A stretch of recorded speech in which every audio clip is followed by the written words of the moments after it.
Well, hello and welcome to Understand Men Now. I'm Jonathan Asley of jonathanAsley.com, and I'm so excited to be doing this live stream for you today. Our topic, the 3 reasons why men give, what reasons they give for breaking up and why they do it, okay? We're going to get into the why as well as what they say. Really quickly, if you're new to my YouTube channel, please hit the subscribe button, hit the bell so you can be notified of new videos. And also, if this content resonates with you, please hit that like button at any time. This allows my video to be seen in the YouTube algorithms. Okay, really quickly before we get started, for those who are watching the replay, I'm going to do the content first, then I'm going to go to Q&A. And so for those watching live, we'll do the Q&A shortly. So let's just jump into those 3 reasons why men breaking up.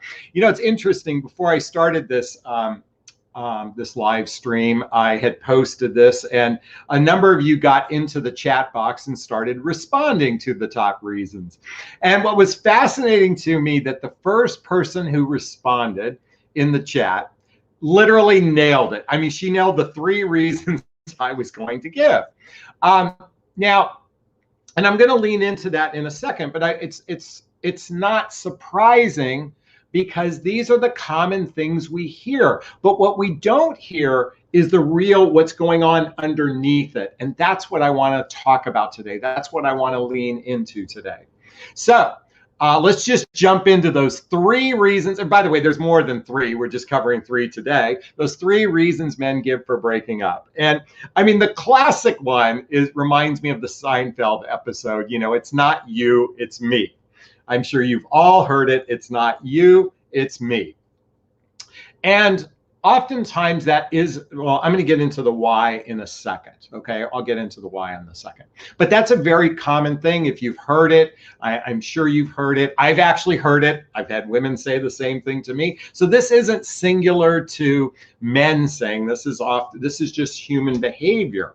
But the reality is when we're not feeling the relationship, oftentimes we grasp for what to say, and we oftentimes don't reveal our greater truth. Let me repeat that. We grasp for what to say, and we don't reveal our deeper truth. That's why I want to share the deeper truth in just a moment. Okay, number 2. Well, there's basically the same version of the same thing. Oh, here it is. And I'm sure you've heard this before. You're too good for me. You're too good for me. I think I've said it before. I'm sure I've had that said to me, quite frankly. And so it's not an uncommon phrase. And the third one, we'll just jump right into it. You deserve better than me. You deserve better than me. Now, there's a real deflection going on with that one, and that's what I'm going to jump in today, because we all know the phrases. So the fact that one of my followers had nailed it right from the beginning, way to go. I think it was Stephanie, I can't remember now, but way to go. But it's certainly a reflection of what's being said, because what's the real challenge is men and women alike. First off, why do we say things like that? Well, it's because we don't want to hurt someone else's feelings. That's one of the primary reasons why. We don't want to hurt someone else's feelings. The other primary reason why is our own feelings might be, we might have conflicting feelings going on. And so I jotted down three real, the deeper why this happens.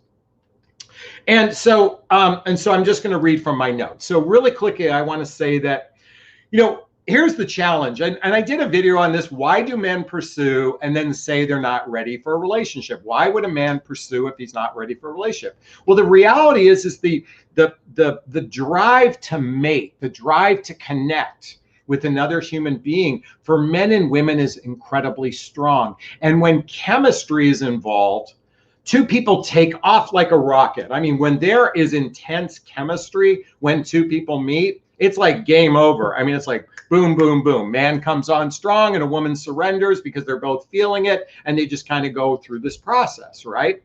But what happens is once so you've taken off like a rocket, and then there's no more gas in the rocket, and it hasn't broken the atmosphere. In other words, it hasn't broken into the orbit, if you will, of relationship. And so it comes crashing down. And some of the reasons is and this, look at, if you follow my channel, you know I talk significantly about childhood wounds and traumas, as well as adult traumas. Let me repeat that: childhood wounds and traumas and adult traumas. Now, here's the thing. You might have grown up in a very loving home. And you might think, wow, I didn't have childhood traumas. We have all had traumas in a variety of different ways. It could have been at school. It could have been a school teacher. It could have been one of our classmates. It could be friends. It could be even a family member. The fact is, a young child does not know how to comprehend adult behavior. And so children react in a variety of different ways. So the traumas, you might have even grown. Now, let's think about this. If there was abuse, verbal abuse, physical abuse, abandonment, parents going through divorce, all of those things aren't the loving piece, but people could be had a loving childhood and still experience some wounds and traumas. And then I said adult traumas. So going back to what I was sharing a moment ago, and I want to open my notes again, is that once the honeymoon phase is over, that chemicals start to come crashing down, the man or woman is left with what's really going on. And oftentimes their stuff starts to bubble up and surface. So they give reasons, you're too good for me. You deserve better. It's not you, it's me. Because these are human beings that have done little personal development work to heal their childhood wounds and traumas. This is why I'm such a big proponent of reading my book. What the heck is self-love anyway? By the way, it is on Audible, and I want to be candid. I had a dear friend record it because I'm dyslexic and I had a hard time creating my own version. By the way, there's a link in the description to get my book. Why I recommend my book is it's a journey of personal development, self-help, and spiritual work. And I teach you what I went through to get to a place where I truly believe I love myself from a healthy place. And that means I can most likely be in a healthy, happy relationship. Oh, by the way, today I have champagne. I'm mixing it up today because it's a holiday. I just happened to have a bottle of champagne that was open in the fridge, and I thought, what the heck? So salute to everyone. L'chaim, Sherafet. And I do have some water as well. So, all right. The second reason why, and I told you in the description, the third one is going to sting, but the second reason why, and this is a sad piece, he's no longer attracted to you physically. He's no longer attracted to you physically. Now, this happens for men who are seeking constant variety. There are men out there, not all men, but a significant percentage of men, that they need constant variety. And if the relationship isn't stimulating him on both a physical level and, well, I said he's not physically attracted, but I want to piggyback one other component in this. Either he's not physically attracted to, or you're not bowing to how he chooses to be in relationship. So I'm going to put two together, even though they're totally non sequiturs. But these are two common reasons. Either A, he's lost physical attraction, or B, you're not overly cooperative to his controlling behavior. I said his controlling behavior, because the reality is and by the way, my channel is for those of us in midlife, which is after baby making years and before retirement. So those who follow me are between 40 and 69, is that as we age, we become very set in our ways. And when someone isn't cooperative and if someone isn't attracted, you're not feeling that attracted because this person needs constant variety, and is oftentimes what's going on underneath when they come up with, it's not you, it's me, you deserve better, you're too good for me. Okay, that's another reason why. In fact, I probably could have come up with 10 other, the real deeper reasons. But this is the third one I'm about to share, and this is going to sting the most. And that is, and I almost have to pause as I'm going to say this, is you were a placeholder relationship. You were a placeholder relationship. What you were basically what's known as a transitional girlfriend. Here's the thing. Men and women alike who go through a divorce oftentimes need to experience a couple relationships before they're ready to actually be in another relationship. They want companionship, connection, and sex, but they're not capable of going into any deeper intimacy. And I know this because I was there myself shortly after my divorce. First off, I was a train wreck after my divorce, seeking that female attention, that female connection. I don't say feminine energy, I say female connection, female companionship, and female sex. Okay, not that I need to say female there, but that's what drove me. I know I'm speaking for myself, but I'm speaking for so many men who are incapable of being in relationship, typically after a divorce. Now, codependent men are different. Codependent men immediately attach themselves to the first person they meet, and they oftentimes get remarried quickly, those codependent men, and then they go on to be in another 65% of category that get divorced after that. But being the transition girlfriend, you were a placeholder. But no one's ever going to tell you you were the transition girlfriend. They're going to say, you're too good for me, you deserve better, or it's not you, it's me. So here's the thing. Why someone wants to end the relationship, whatever reason they give, the challenge is we often create our own meaning around what they say. And oftentimes as human beings, we turn it against ourselves and say, what did I do wrong? What could I have done better? I see women all the time when a man ends a relationship, they're like, oh, what did I do wrong? What could I do better? Can I keep you? Can I keep you? Can I keep you? Can I keep you? Can I keep you? Because sadly, a lot of women are suckling on the nipple of what I say frequently in my videos is, I need you to love me so I can feel good about myself. And when someone wants to end the relationship, all of a sudden, all of your self-esteem, self-worth, and self-confidence goes out the window. Because most humans are suckling on the need of validation from another human being to feel good about themselves. This is why I scream at the top of my lungs, not to do this work of self-love, so you don't feel dependent upon someone else to be in relationship, because who gives a fuck what reasons they give?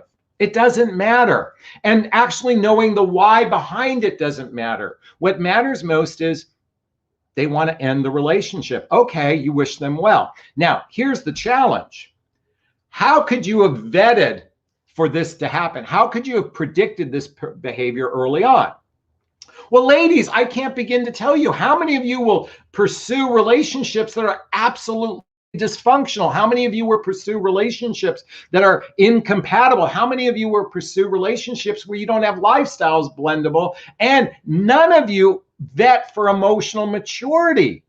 This is why I created a coaching program to teach you how to pre-qualify a prospect so you can eliminate those looky-loos and wishy-washy men much sooner. Now, is it an absolutely guaranteed? No. But when you learn how to become a detective of your own life, it's not being the CEO of your love life. You have to be a detective of your love life, because you don't have me at the front door when you go out on a first date with a guy and I'm your big brother with the shotgun.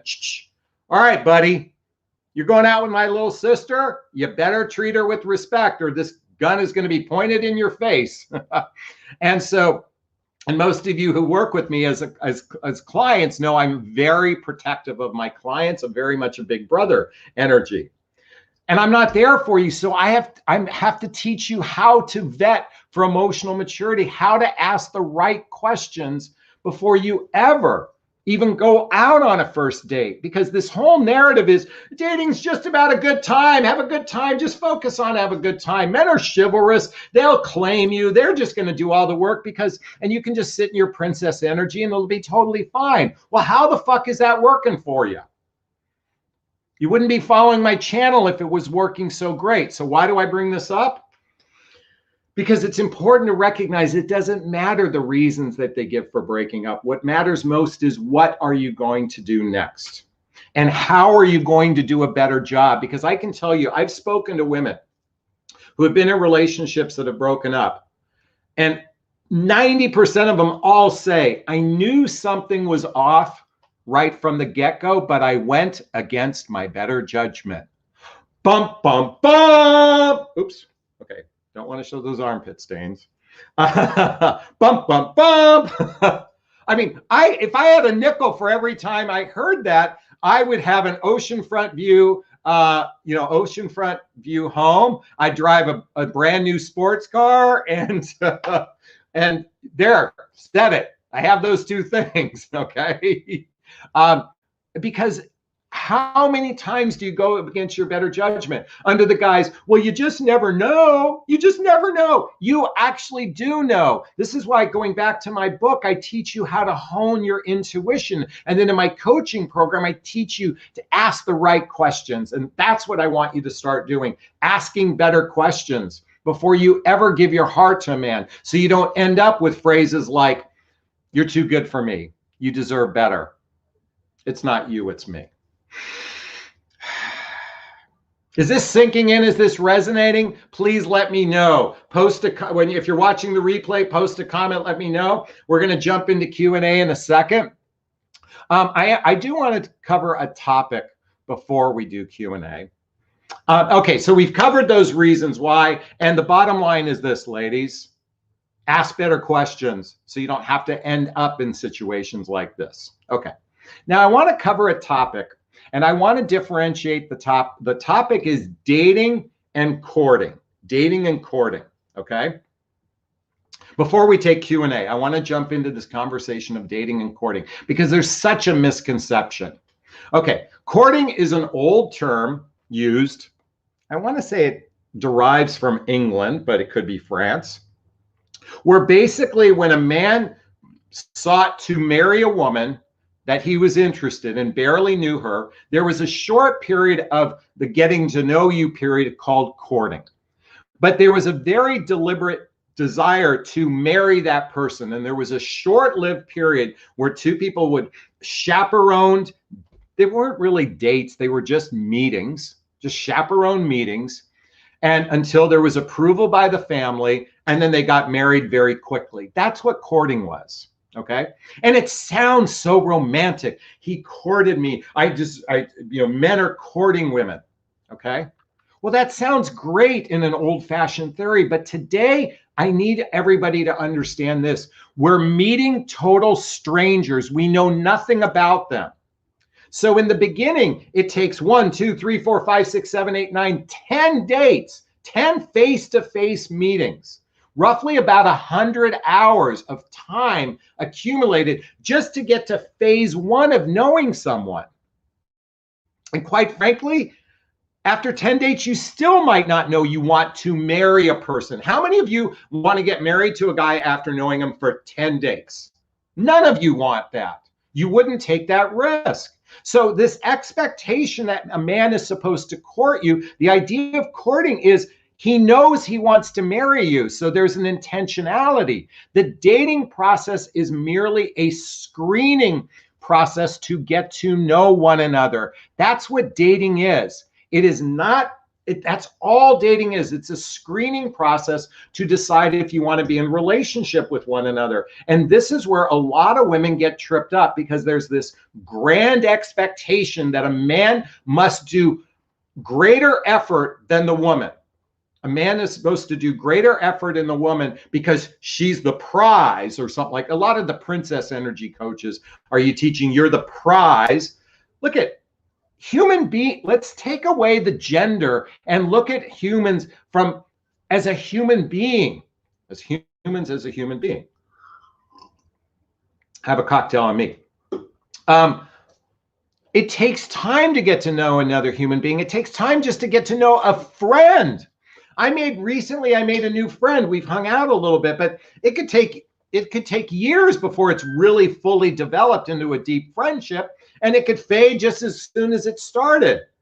And there's no expectations from one of us to have to do anything different other than just show up from the perspective of this book, the 4 agreements. Be impeccable with your word, don't make assumptions, don't project onto others, and do your best. That's all you need to do in the dating process is be impeccable with your word, don't make projections, don't make assumptions, and do your best. And spend time getting to know one another. I think this grand expectation around courting and the expectation that men are supposed to treat you differently is one of the primary reasons why many women are feeling frustrated. Now, men are feeling frustrated too. By the way, women, you have every right to complain because there's a significant number of men that are just in it for the short run to get laid. They were like me in the beginning when I was so desperate for companionship, connection, and sex, but not ready. So you have a valid reason to be frustrated with men, but men have a valid reason to be frustrated with women because there's this whole genre of women that have become so entitled around an expectation of what a man is supposed to do because of this old-fashioned narrative of courting and not an understanding of it's merely getting to know another human being. This is why I'm such a big proponent of reading this book. If the Buddha dated. In fact, here, I want to read a section. By the way, you know someone likes a book when it's highlighted. You see all those highlights? But there was an interesting quote in the Buddha Date. It says, equality does not mean unisex or androgyny or becoming the same. Rather, it reflects two people who adore each other and who wholeheartedly will be well-developed sense of self. And it goes on to basically what it's saying is it's two people mutually investing in one another. This is why I'm such a big proponent. I always talk about a relationship is a two-lane street, and it starts on the very first date, mutually investing in one another. Mutually investing. In other words, it's not the man is supposed to call you all the time. You can pick up the phone and call him. You can pick up a text. Don't give your power away to a man. That's one of the challenge I see with so many of you women is you've been indoctrinated to this. The man is supposed to claim you and he's supposed to be chivalrous and you just sit back in your feminine energy and he's going to do all the work. The problem with that is you don't know if he's in it for the short run or the long run because a man will chase sex just like a man will pursue a long-term relationship. In fact, men are more inclined to pursue sex way more than they are a long-term relationship. In fact, I truly believe that I truly believe that 80% of the population here in the United States is emotionally dysfunctional. So it leaves you a very short window of finding those emotionally healthy people. And this is why it's important to love on yourself first and then learn how to ask better questions in the dating process. Is this sinking in? Is this resonating? Please let me know. Hit that like button. All right, I think this will be a great time to start taking questions. Really quickly, though, first, if you purchase a super sticker or super chat, all of the money goes to a foundation I'm starting in the name of my son, Connor, right there. Connor's my son who passed away a couple years ago. In honor of Connor, the foundation is going to have the name Salty in it somewhere because that's his nickname. And the goal is to create a fund, a scholarship fund for personal growth. In other words, I want to help people maybe go to the Hoffman process, and I want to give a scholarship for that. If you're not familiar with the Hoffman process, and a lot of you are because you watch my videos, this is a deep dive into your childhood wounds and traumas to heal negative patterns and limiting beliefs in your life. So this is kind of the goal with the foundation. So just want to give you a heads up on that. All right. If you have a question, post the word question, then write the question there after. Lisa says, I need to get that book. Yes, get the Hoffman process. Salty has right-wing connotations these days. Well, that's sad to hear. Not my son. All right. Question, I sometimes get angry super quick, 0 to 10 in seconds, and that can be harmful to me and any relationship I have. What steps do you recommend to start healing that quickness anger?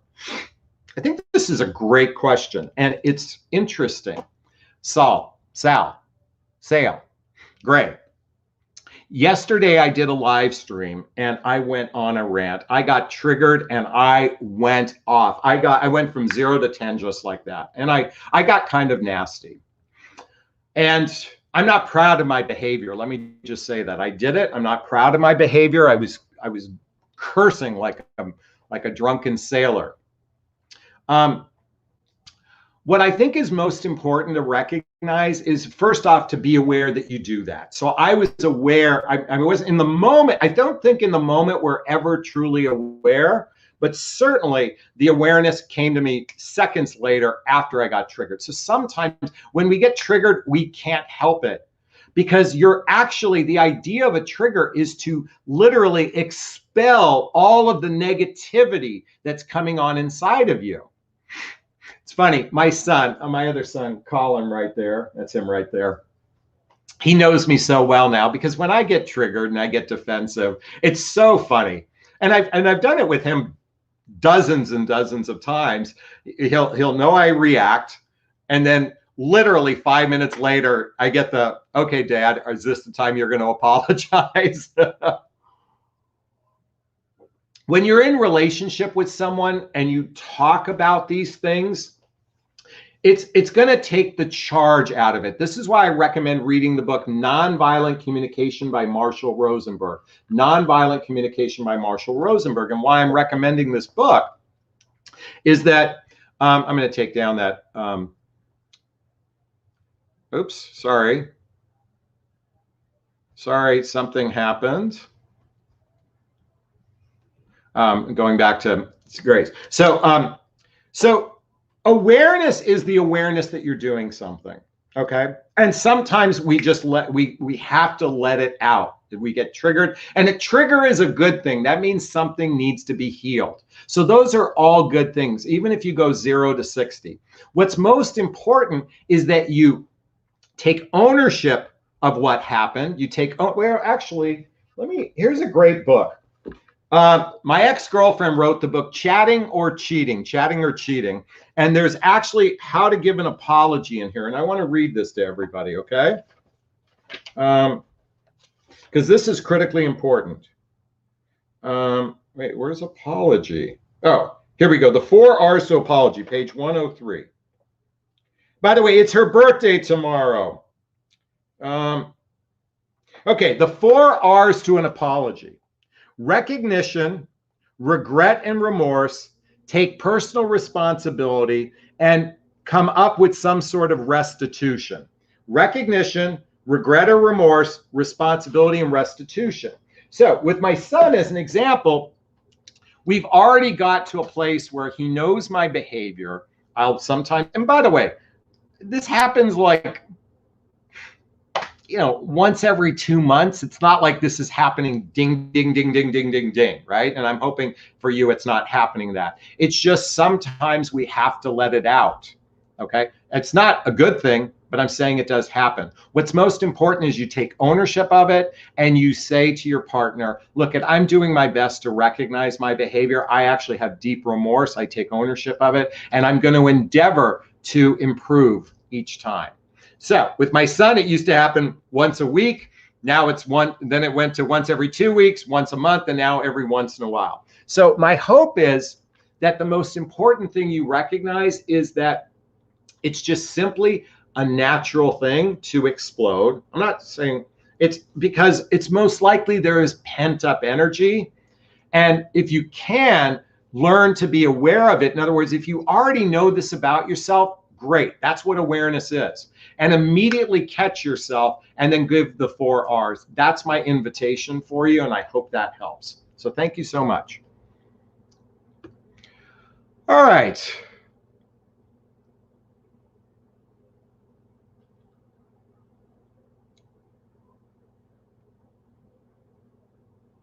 Okay. RR says, I just finished the Hoffman this afternoon and would love a scholarship. That's great. If you go to the Hoffman process, let me know. All right, great. We'll talk about that later. Question. Any advice for introverts who've never dated before? Any advice for introverts that never dated before? I look at dating as a process of simply, here's the way I look at it. What's that old saying? KISS, keep it simple, stupid.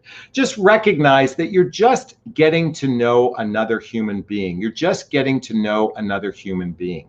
Okay? That's all it is. And so take the pressure off of the destination.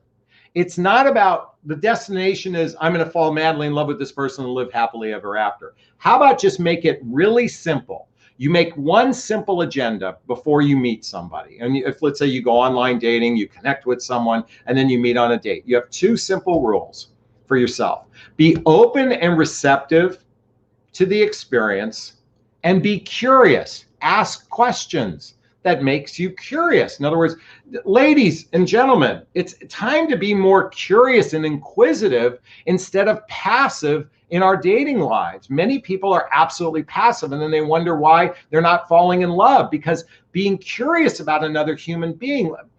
I always give this analogy. I'll never forget. I met this. I was working with an intellectual law attorney once. I was doing something back in my insurance days, and we were talking. I said, "Where did you go to school?" And he said, "UCLA." And I go, and what made you choose?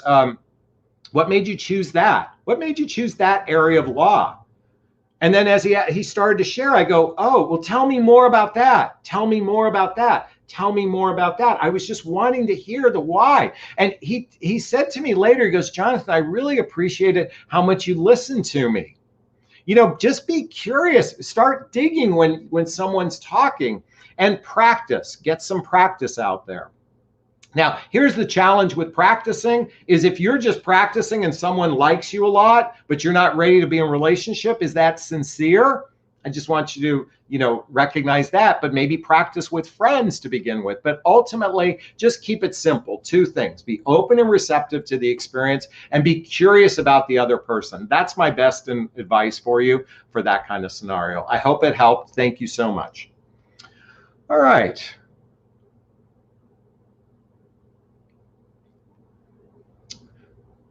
All right. Amanda writes, what type of questions should you ask when going on a date to weed out the men that are actually looking for a serious relationship or sleep with you? All right, this is part of my private coaching practice. So there's a list of 15 different areas we cover, but I'll just make a simple one for you. You're going to this is the first starting point. So I'll give you the number one, is ask a man, what does commitment look like for him? Well, ask him, does he want a committed relationship? And then ask, what does commitment look like for him?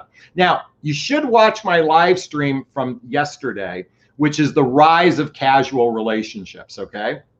The rise of casual relationships, why they're so prevalent. Oh, darn it, my pants riding up my crotch again, darn it. So the rise of casual relationships, okay?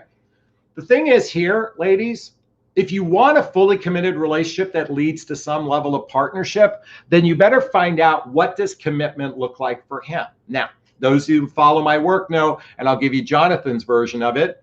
Commitment looks like this in the beginning of the relationship. And what I mean by the beginning, the first 3 months to 6 months, is that we spend 3 or 4 days and nights a week together doing shared activities, hobbies, mutual interests, spending time with family and friends, traveling together, being partners in our life for one another, both in our personal and our professional life. In other words, supporting one another, teamwork building skills, along with intimacy, both physical and emotional intimacy that leads to some level of partnership, whether it's living together or getting married.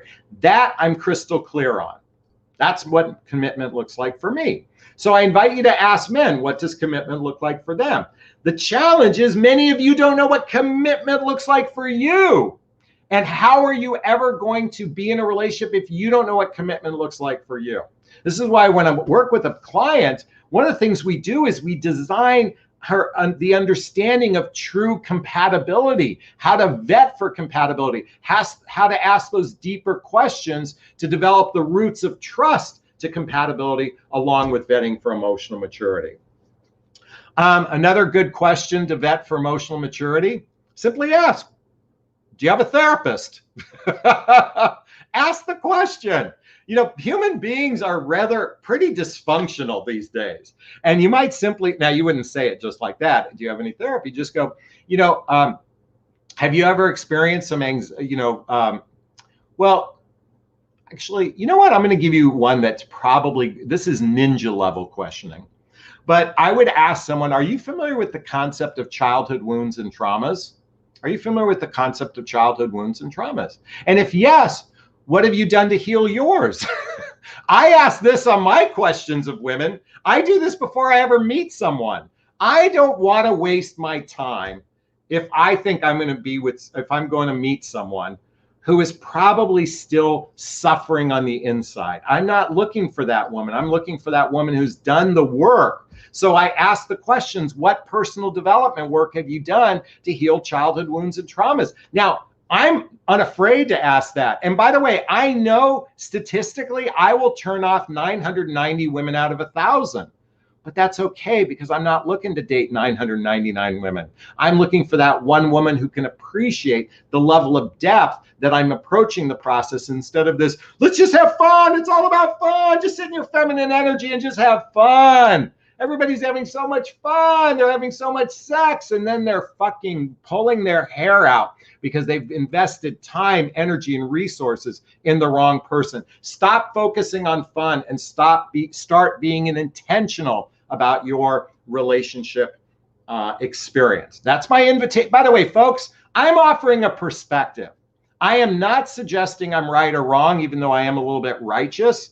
I offer a perspective. You take it for what it's worth. You choose how you want to live your life. I'm just giving you some fodder to add to your quill, if you will.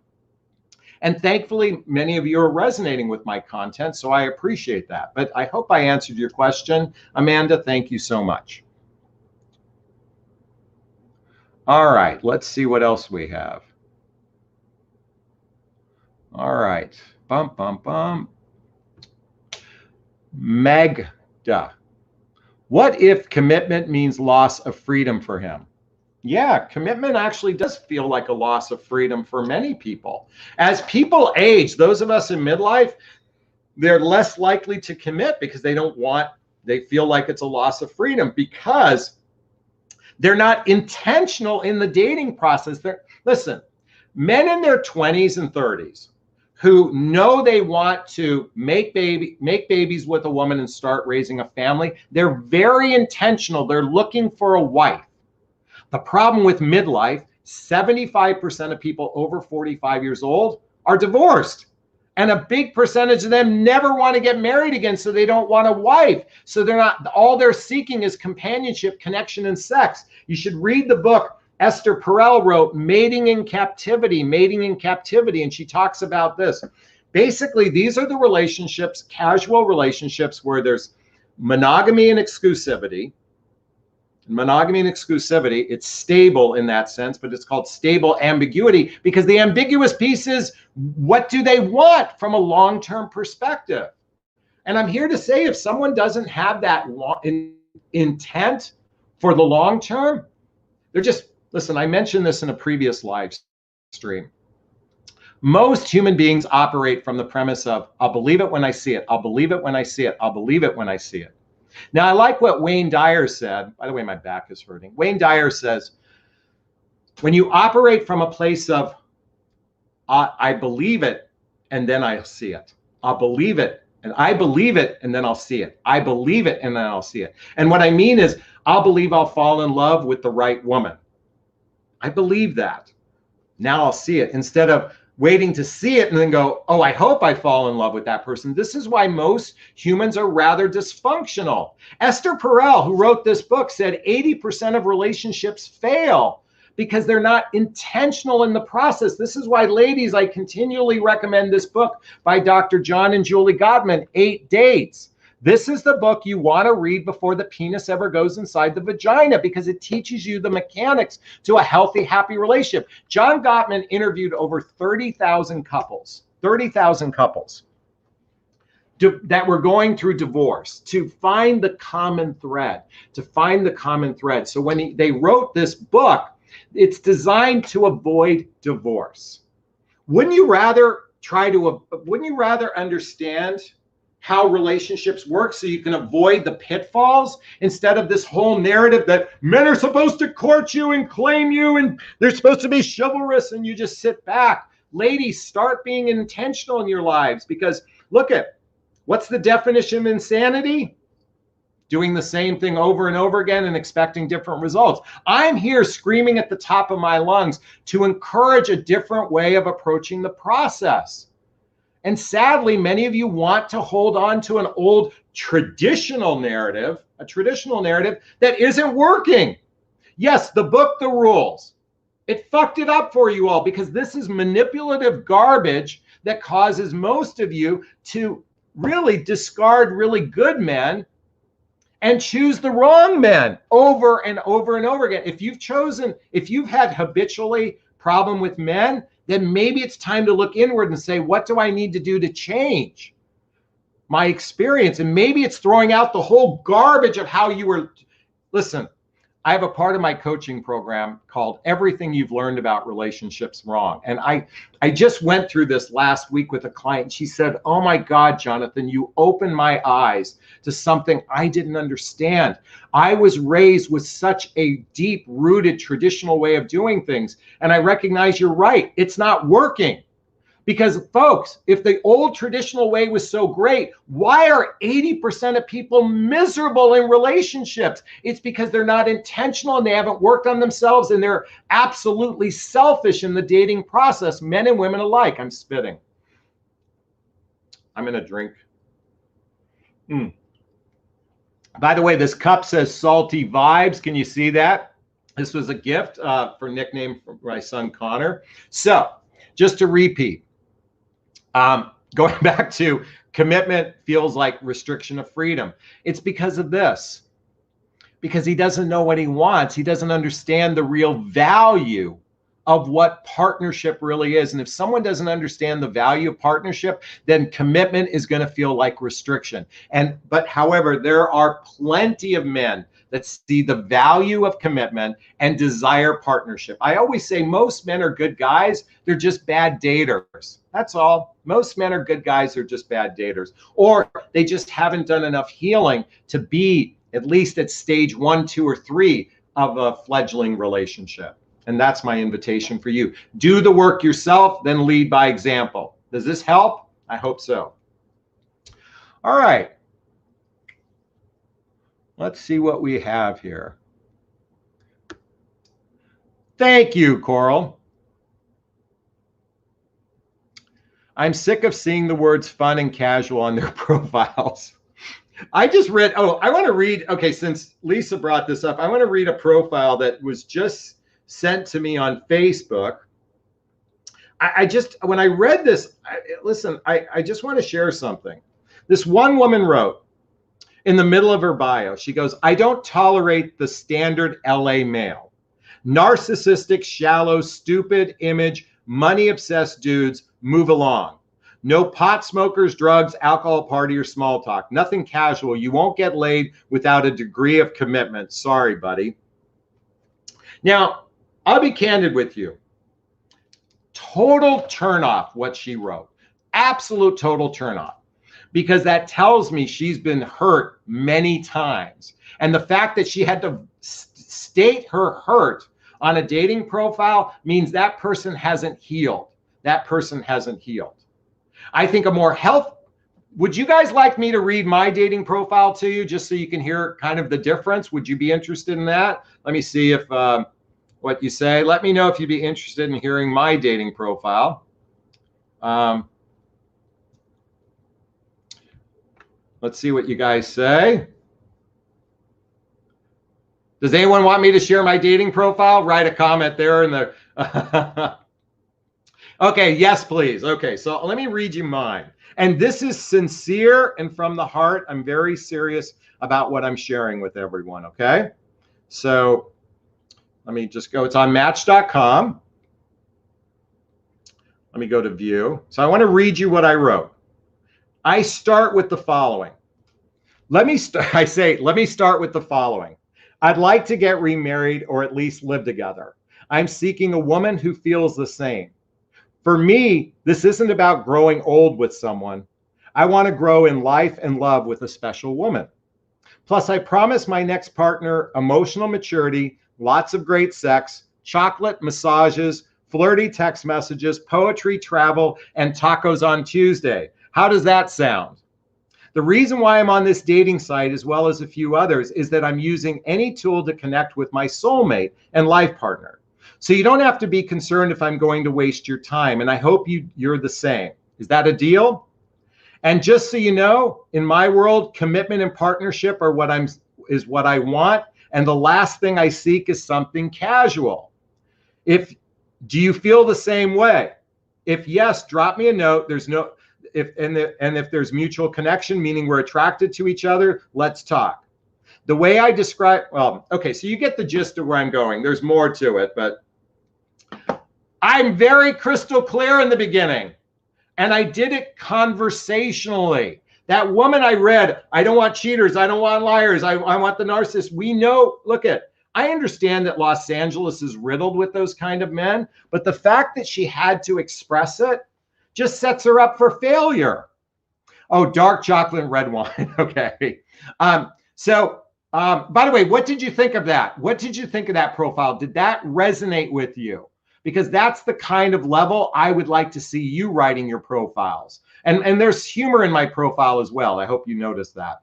All right, Lisa, thank you for that question. And I'm going to tell you, most people's efforts in the online dating world is, ugh, it's like I want to throw up. Women, ladies, I look at women's profiles all day long. It is horrific what a terrible job they do presenting themselves. And then they wonder why they're still single. Anyways, that's just thank you. Love your profile. Thanks, Jacqueline. Debbie, that was hot. Thank you. And Jay Chan says, oops, or where did that one go? Well, close the wallet. I don't understand what that means. All right, let's find some more questions. Bum, bum, bum. Wow, I got to scroll up a lot. Okay. Hannah says, what's the way to get men to look past your outward appearance? I dress modestly and most men hate that. Okay. So first off, well, I guess my question is, how do you feel about men who dress modestly? Because I'm sure if men dress modestly, they're going to seek women who dress modestly. I don't know what modestly means. Look, and I'm a jeans and flip-flop kind of guy. So I live at the beach. I don't get dressed up. I mean, I just got a t-shirt on tonight. Most men actually aren't. By the way, I've interviewed men. Most men do not like the fake eyelashes. They don't like lots of plastic surgery or women. Most men actually like natural looking women. Believe it or not, most men do. Only superficial men are looking for that plastic Barbie girl. Most superficial men are only seeking the average guy actually doesn't like all that makeup and stuff women put. They don't. So be modest. The right guy is going to appreciate that. Only the wrong guy doesn't appreciate that. I know you said some experiences, but that doesn't mean all experiences. And I wonder if this is actually a deflection for something else. Ladies, I'm just saying, Hannah, you might be using this as a narrative to actually not address the deeper issue that's causing men to do that. And what you might not be aware of, and it's hard to say because I don't know you and I haven't talked to you, this might be a narrative you're saying to combat a deeper issue of why you might not be experiencing what you want. And you're using this as the backdrop because you're not addressing the deeper issue. Now, I don't know what that is. That's what I teach in my private coaching, is to dig deeper to find out what's causing many of the blocks. And I can tell you as a man, I can see women's blind spots very quickly that they can't see. That's why I was able to point this out, because I don't believe that's the real issue, because most men actually we're not going to appreciate someone who just got out of bed, didn't make her hair, and looks like, we disheveled. You wouldn't be attracted to a guy who did that. But most women, with very little makeup, don't need much to most men don't really care about all the plasticity that a lot of women invest in. That's just my perspective anyway.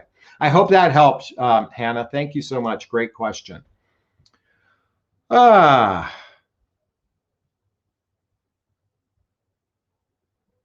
If you have a question, write the word question and then post it.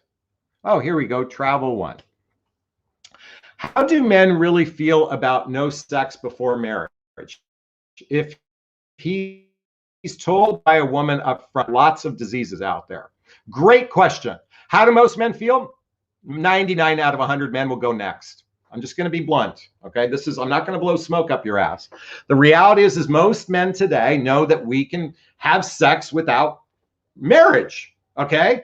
And by the way, there is enough women out there. Now, typically a man has to share that same value. You need to find a man who shares that same value. I'd ask that question quickly and say, what's your value around marriage and sex? And ask the question.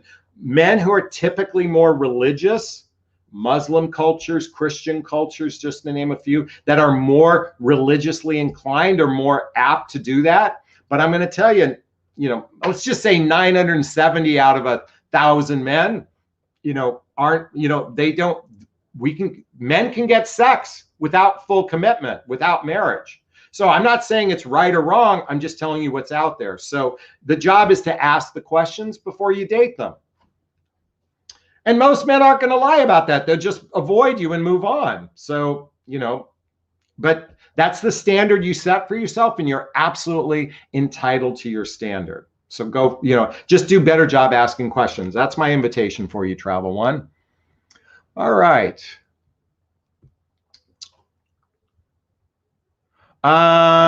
Question. I met a guy yesterday I thought was yum, though through a mutual friend.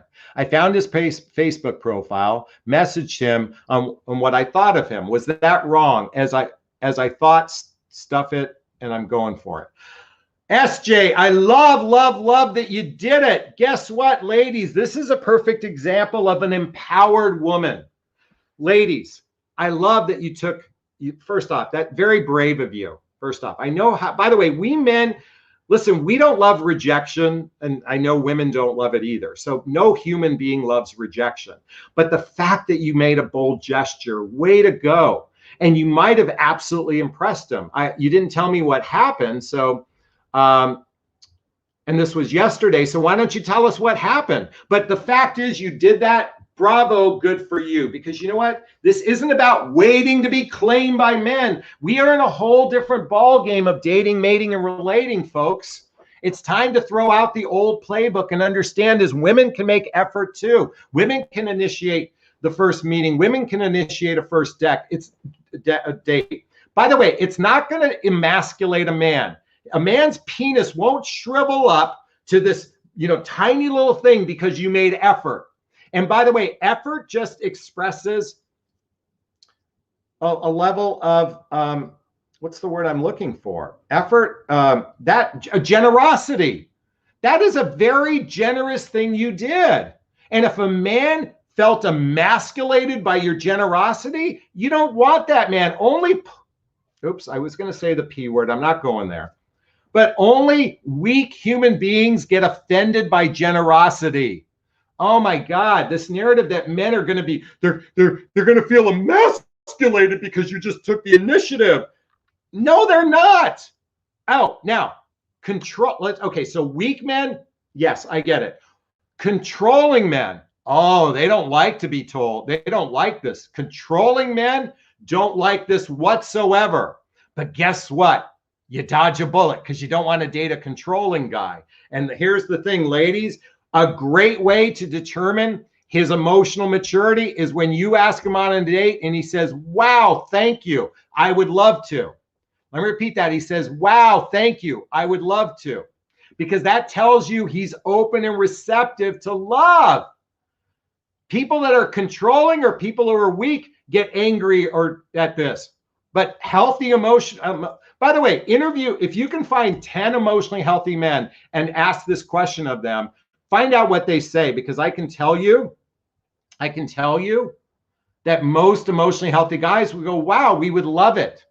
Just like women love to be asked out. Let's stop this narrative of men and women and let's start focusing on human beings. We are just human beings. Yes, some have penises, some have vaginas, some we don't know. But ultimately, what matters most is you do something sincere and from the heart. And bravo to you for doing that. Thumbs up from Jonathan. Way to go. All right.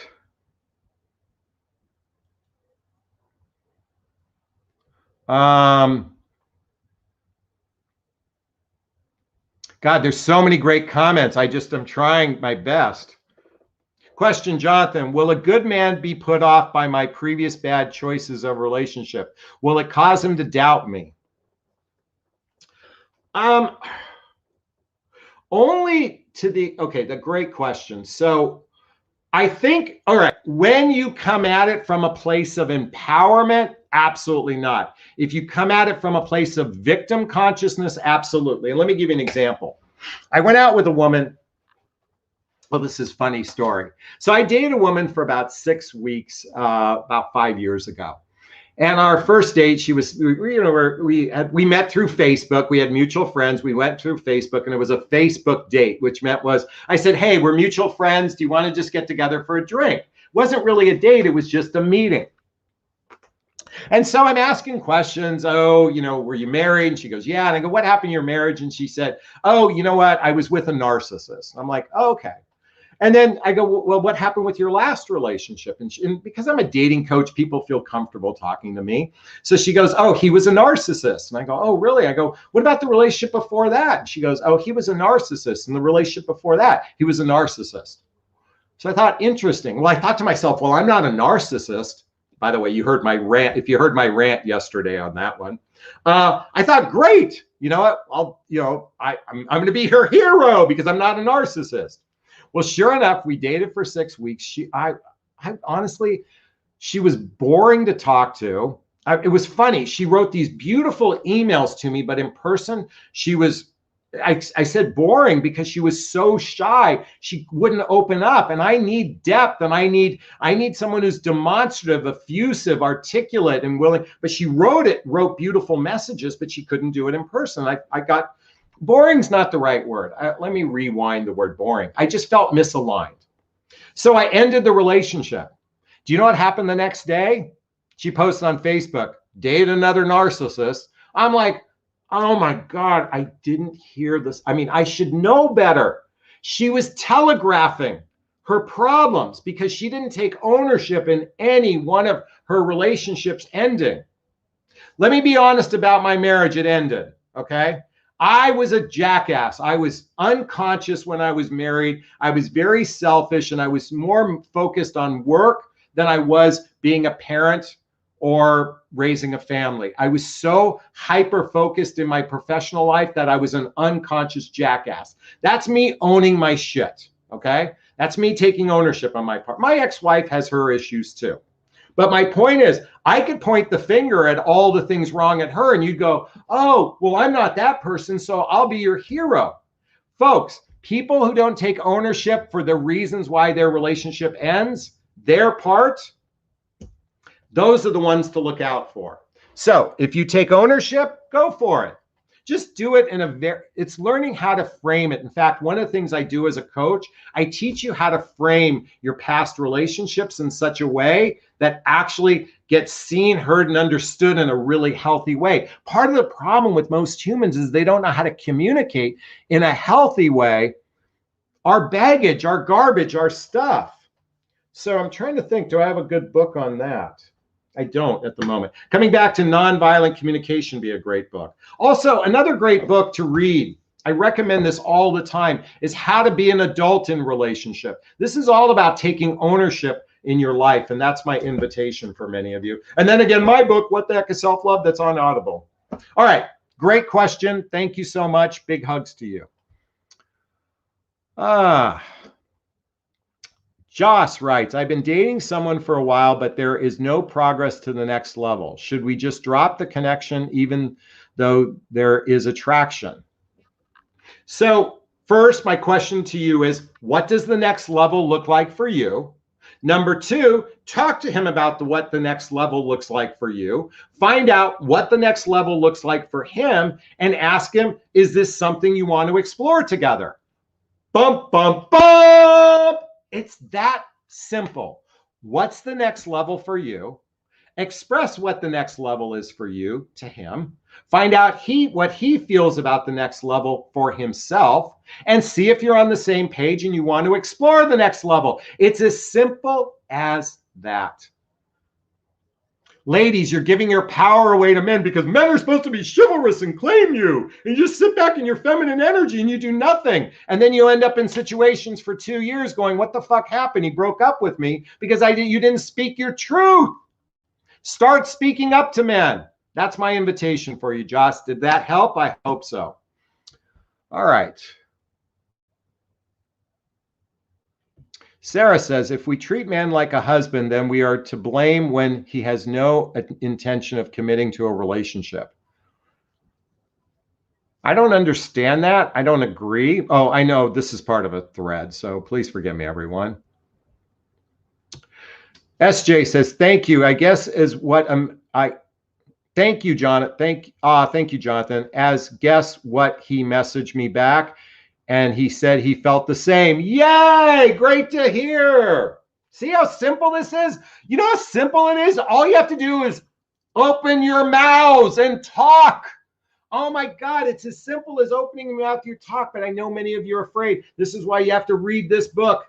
The Untethered Soul by Michael Singer. The Untethered Soul by Michael Singer. This teaches you how to talk to the voices in your head that doesn't know what to do. This book teaches you. Buy this book and read it today. By the way, only read one chapter at a time. It is way too deep to read more than one chapter at a time. Can we do that? I hope so. All right. All right.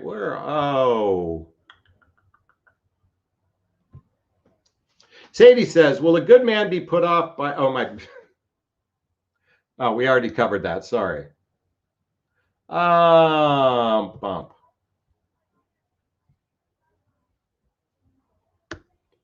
Question. I look 15 to 20 years younger than I am. Should I lie about my age?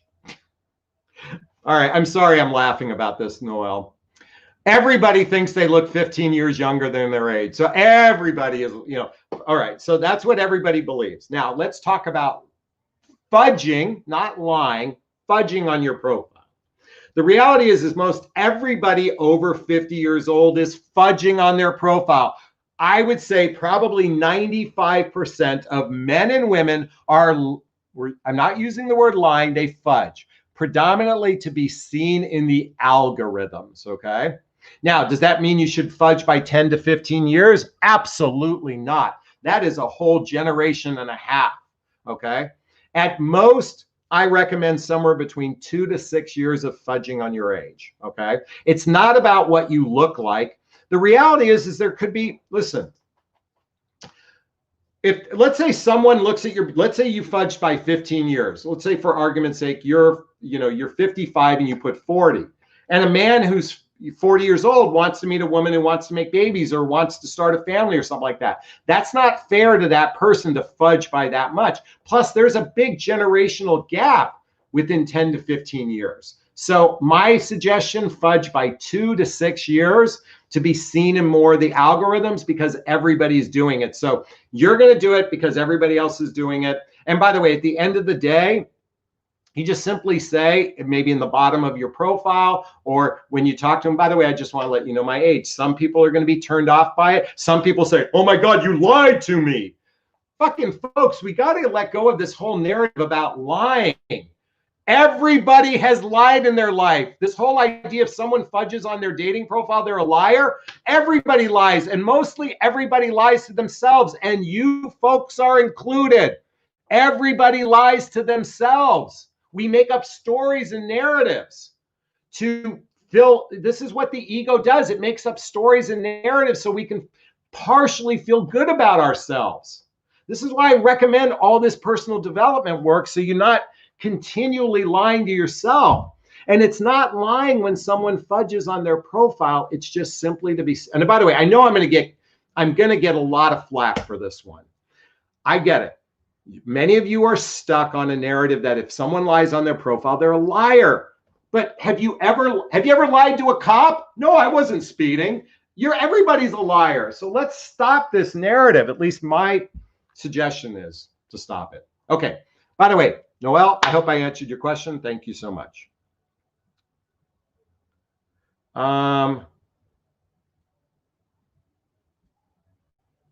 Let's see. Are people throwing me under the bus on what I'm saying? Just curious. Penny writes, question. Your thoughts on a man that only wants to spend time alone with women to cultivate the relationship? God, I hope he doesn't want to spend time with his friends while he's cultivating the well, okay, maybe I misunderstood the question. Certainly in the beginning stage of dating, we want to spend time with the one person because we feel good being with them. But ultimately, a healthy relationship is a progression of introducing family and friends, doing social activities and hobbies, traveling together, and doing things outside of the tiny narrative that many people live in. So I'm a big proponent of doing things together with people in social settings, because that's how you truly bond with another person. Men don't bond over the telephone, ladies. We do zero bonding over the telephone. We bond through activities and we bond through spending time with our family and friends. So if someone isn't willing to do that, you may not be bonding heavily together, or he just may not be, you know what, maybe he might even feel ashamed for some reason. I don't know what the issue could be, but I wouldn't date someone who doesn't want to spend time with other people, because that's healthy. That's healthy. Some people are so scared of their own shadow that they're afraid to go out to be around people. I mean, that's okay. If you want to choose that kind of relationship, that's okay. But if you're somewhat outgoing like myself, I want to do Hollywood Bowl with my best friend and his girlfriend, and I want to go to parties with other couples, and I want to do spiritual retreat with groups of people. That's just me. But maybe you're not that way, and maybe he's not that way. You just have to do what's right for you, Penny. And that's my invitation for you. All right, Doug is in the house. Doug says, I had a woman text me last Sunday and invite me to the Van Gogh Museum exhibit in Atlanta in June. I loved it. Gesture. Way to go, Doug. This is a perfect example of, ladies, how a woman made effort and it was well received. If a man's into you, it's going to be well received. If he's not into you, just like when you're not into a man, it's not going to be received the way you want it to be. But that's because, for whatever reason, they're just not that into you. Doug was into her enough to say, way to go. By the way, folks, I spoke to this gentleman on the phone. Good guy. Get his Facebook page and become friends with him. All right. Leanne writes, question, how much is too flirting? What would be considered over flirting? I like to flirt and try to bring it into the conversation but won't come across too strong. You know, Leanne, I love this question because I'm a big flirt. And I've communicated with women who aren't flirty, and I actually lose interest. I feel like, at least speaking for myself, and maybe you're the same way, you need to find someone who's like you, who likes to flirt, who likes to text message and be effusive and demonstrative, okay? That likes to use emojis and create energy. Don't focus on the guys who don't want to do it. Focus on the guys who enjoy it and develop, now, this is just a perspective I have, but I think it sucks when you're a flirty person and you're with someone who's not. It tends to be boring. That's just my perception on it. I'm not saying that's what it is, but just find someone who likes to flirt as much as you, and don't focus on the people that don't do it as much, or do it at none at all. If they do it a little bit, you might have to tone it down a little bit. That's fine in the beginning, but choose someone that wants to. I went out with a woman once. She totally blew me off. She was going through some heavy duty parental stuff, but we were so flirty to one another. I loved it. I loved the text messaging. I loved the communication. I loved it. She was demonstrative, effusive. Physical touch was one of her love languages. We only dated twice. I was bummed because I really liked her, but she had such drama going on in her life. She couldn't even focus on being in a relationship. And by the way, ladies, sometimes it's not us. A lot of times it's you. So anyway, great question. I would just choose someone who's like you.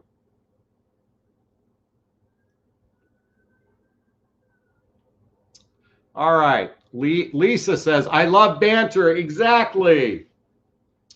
All right. Doug, you're being asked, where do you live? He's in Atlanta, ladies. Hannah, oh, this comes back to your question. By the way, I did read that you dress in Muslim attire, so I understand that. I'm trying to find a partner, but I'm from a small religious community. Most of the men are deeply misogynistic. How do I get men to look beyond their egos? It's not your job to get a man to look beyond your ego.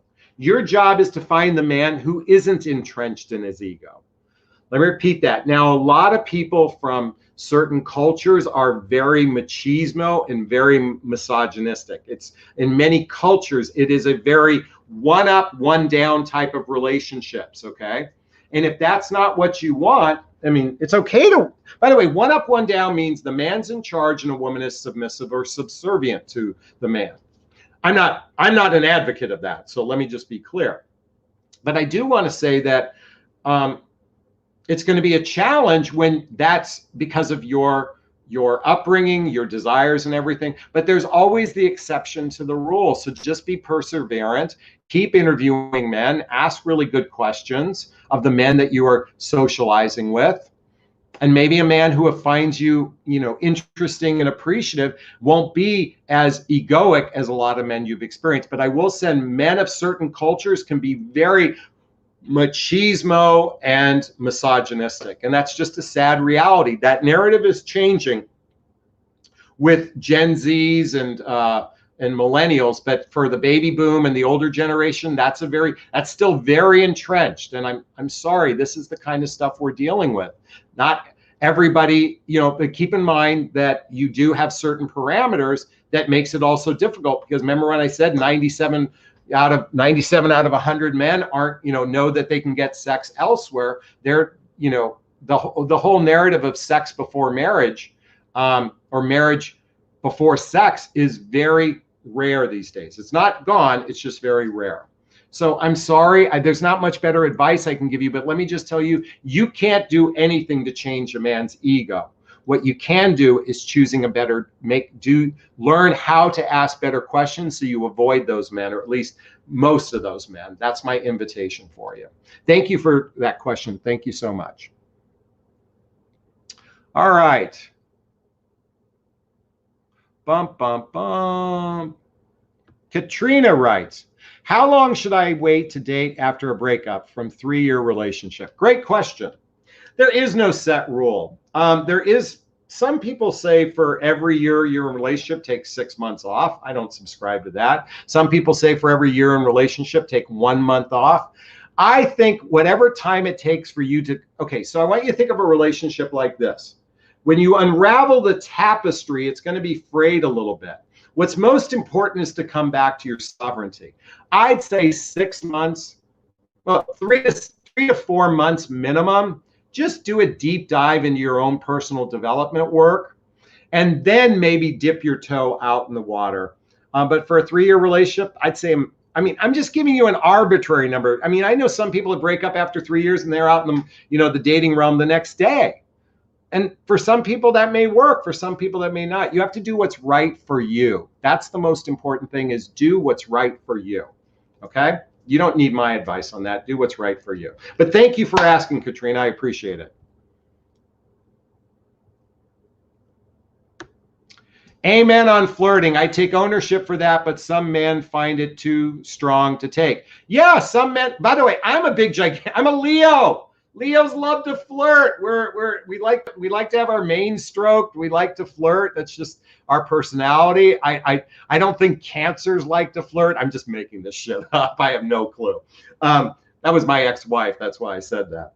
That was not right nice. But find someone who's like you rather than trying to change someone who's not like you. I love that question, Beverly. Thank you. Wasn't a question, but your post. Amen to flirting. All right, what else do we have here? I can't pronounce your name whatsoever. It's great to connect with you, Jonathan, on this live stream. Great lessons being learned. It's 1:5 p.m. time here. I'm assuming a.m. So thank you, and happy birthday. Great vibes for you. Thank you so much. Bump, bump, bump. Lynn says, I'm a Leo too. Yay. I'm a Leo. Here's another Leo. By the way, do Leos actually get along well? I date a Leo, and boy, that was a lot of heavy energy between us. So all right. KK writes, he's being confusing my boyfriend. Oh, that's not a question. All right. If you have a question, write the word question, then post it. Jonathan. Hi, Jonathan. I bought your book, What the Heck is Self-Love Anyway? I received the book this morning. Yay, yay, yay. Rosemary, way to go. Here's the book, What the Heck is Self-Love Anyway? There's the back cover. By the way, this back cover was taken by my ex-girlfriend's boyfriend when I stayed at their home over the weekend. They live in this beautiful home, and it was foggy and everything. And he took that picture with his iPhone. I said that had to be the back cover. So thank you for purchasing my book. I am truly grateful. On Amazon, check out the link below if you're watching the replay. Julie says, older men are great. Way to go.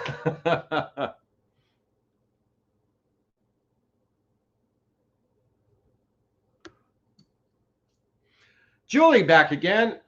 Question. New relationship, only dated 1 month. He wants to take a trip for 5 days. Is that too soon? Does it ruin the relationship going too fast? First off, is that really, you've known each other for a month by the way, I did a live stream about one of the 4 tests men have, and one is called the road trip test. The road trip test. I knew a man, actually he is the owner of was the owner of a very prominent movie studio in Los Angeles. And I socialized with him quite a bit for a period of time. And when he was dating a woman, he was divorced, has a couple kids, and when he was dating a woman, he always had a rule. Within a month, they would go on a road trip together. I wonder if it's him you're dating. He's in his late 70s now.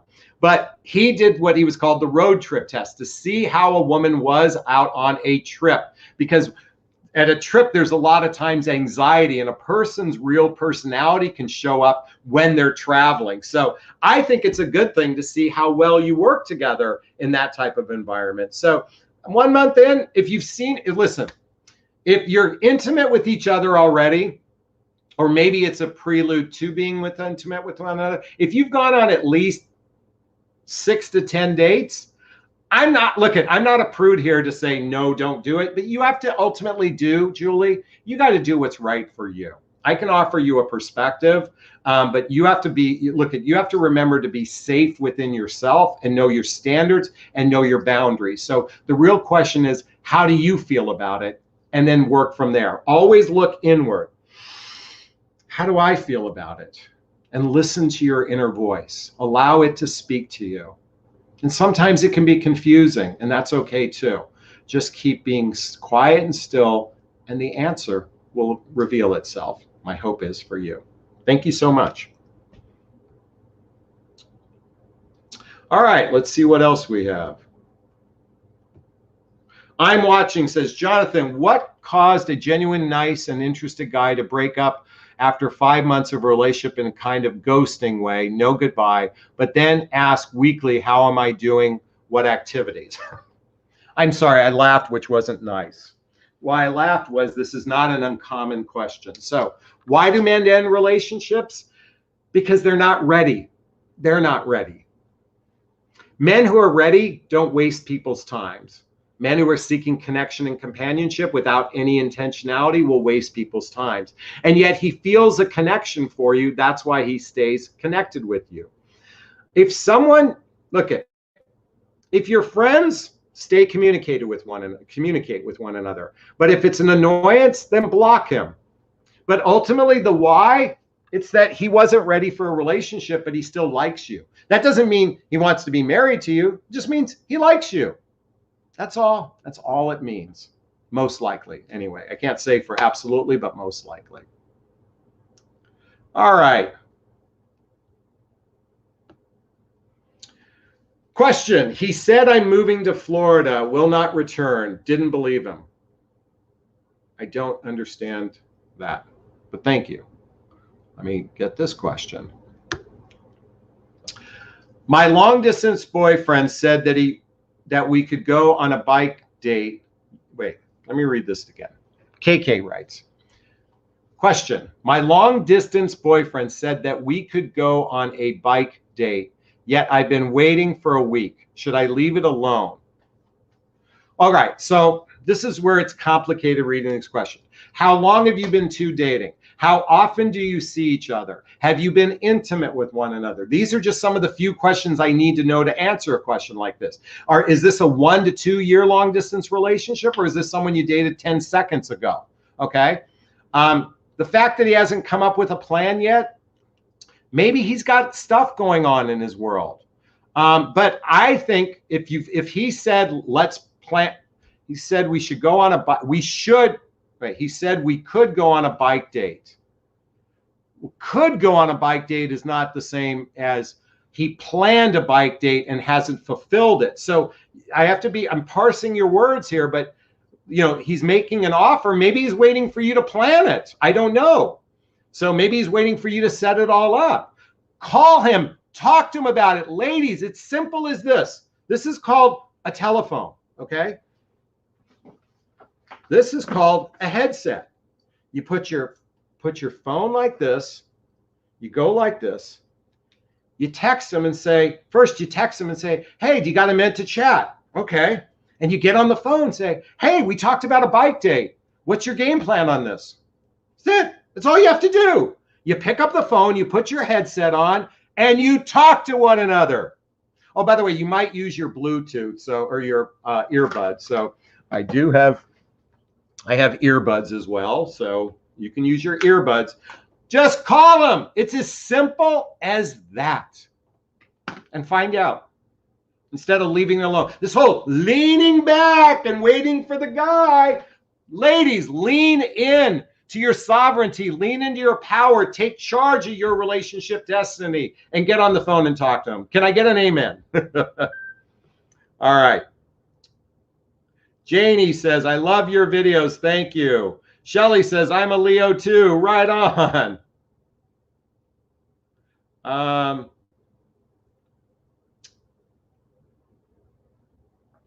Let's see.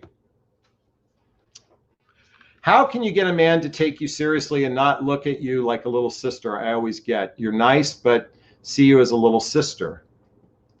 Hannah, you're asking a lot of questions that is a challenge for me because I don't listen. I give generalized advice because without asking the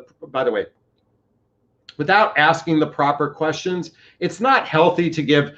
It's one thing to give generalized advice, but you're seeking some real specific areas of help in your life. And that's something you have to do at least on the telephone with someone like me or someone else, but to work through your stuff on a regular basis. And that's my invitation for you, because that's a tough one for me to answer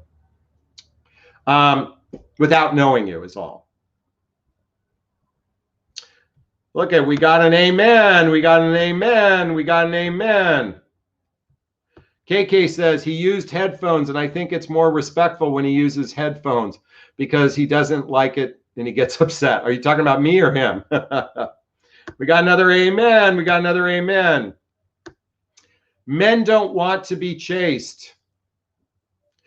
By the way, Doug, will you do me a favor? Do you appreciate when a woman makes effort?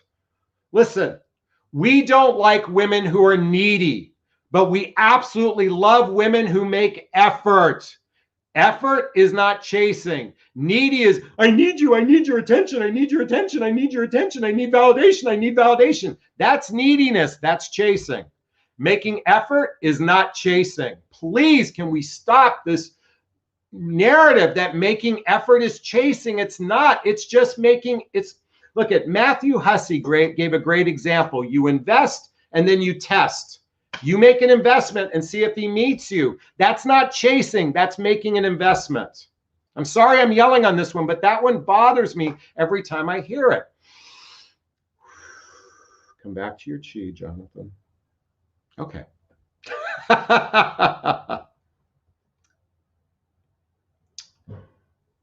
All right. Any other questions? I'm just going to read the chat box now here. Meet at the 50-yard line, Lisa says. Exactly. Does anyone agree with me? Investing and making effort is not chasing. Can someone post a comment on your thoughts? Is making effort in invest in chasing, or is being needy chasing? Can someone post a comment on that? Oh, here, let's see what KK. Effort should be both ways. I started working and started working as well. Long distance. Yes, effort, effort, effort. Two people making effort. Look at Hannah says, I agree. Nora says, I agree. Someone says that needs to be a t-shirt. Exactly. I agree. Shelly writes, what does it take for a long distance to work? 4 hours away. All right. Long distance relationship question. Bump, bump, bump. All right. Great question. I bet I have to go to the bathroom soon. Question, what does it take for a long distance relationship to work? 4 hours away. Okay, first off, for it to work, ultimately, you need a plan of how to go from long distance to short distance. That's the only way it's ever going to work, is to have a plan. The hard part is the getting, remember I said courting and dating earlier? First off, no one wants to make major changes in their life unless they know you're the one. And you're not going to make changes in your life unless you know he's the one, and he's not going to make changes in his life to know he's the one. I oftentimes wonder, this is just a judgment, what I'm about to say is, do people choose long distance relationships because they're desperate?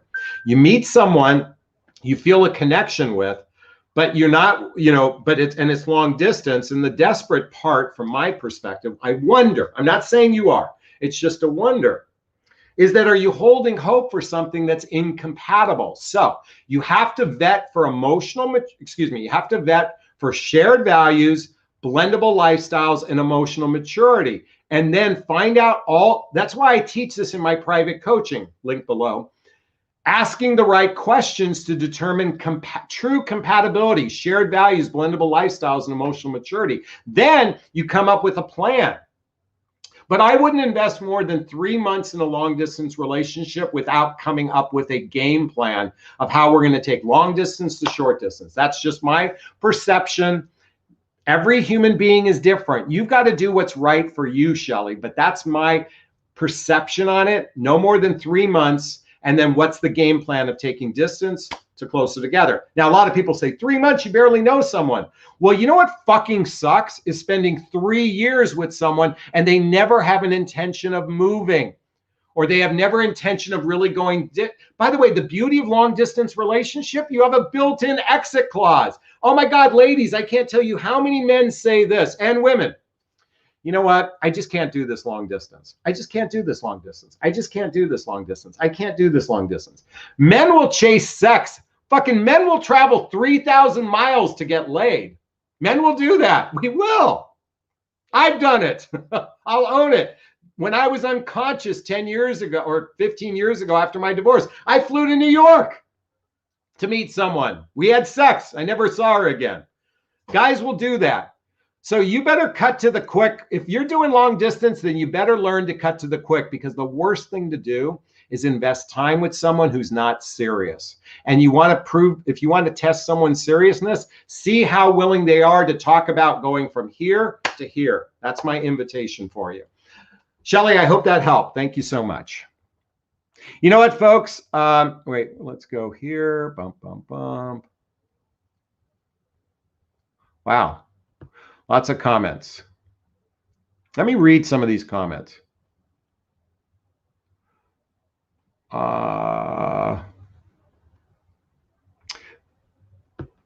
Lucia writes, Jonathan, absolutely. Investing is not chasing. Actually, it's a sign of maturity. Bump, bump, bump. Exactly. A sign of maturity. Thank you so much. Well said, Miss Schmidt. Look at Doug, my man. Jonathan, yes, absolutely. Investing is not chasing. It's effort. That's all. Investing is only chasing if there's no balance.